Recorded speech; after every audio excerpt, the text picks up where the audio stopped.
شادی شریعت کے مطابق ہو، شادی کیا ہو سادی ہو، شادی کیا ہو سستی ہو، شادی کیا ہو سادی ہو، سستی ہو، آسان ہو، جلدی ہو۔ آپ نے فرمایا ان اعظم النکاح برکتن، برکت والا نکاح کہ جس میں کم سے کم مشقت ہو، کم سے کم خرچ ہو۔ شادی میں دو چیزیں ہیں، نکاح ہے اور ولیمہ ہے، اور حضور صلی اللہ علیہ وسلم کا نکاح، آپ کی شادی ہوئی اور آپ نے ولیمہ کیا، آپ نے صحابہ کو کھجوریں کھلائیں اور ولیمہ ہو گیا۔ اور ایک ولیمہ آپ کا ایسا تھا سارے مدینہ منورہ کو کھانا کھلایا، اگر زور دکھانا ہے سب کو کھانا کھلا دو، لیکن آپ نے فرمایا بدترین ولیمہ ہے جس میں مالداروں کو بلایا جائے اور غریبوں کو نہ بلایا جائے۔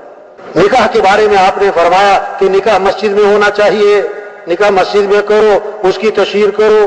شادی میں دو ہی چیزیں ہیں، نکاح اور ولیمہ۔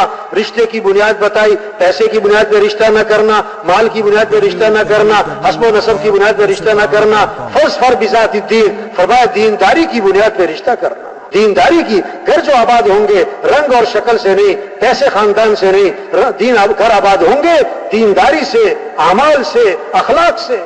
شادی کیا ہو آسان ہو، سستی ہو، جلدی۔ یہ جگہ نہ کہیں نکاح پڑھانا ہوا تو وہاں یہ بات کی کہ شریعت کا مزاج کیا ہے، شادی سادی ہو، سستی ہو، آسان ہو، جلدی ہو۔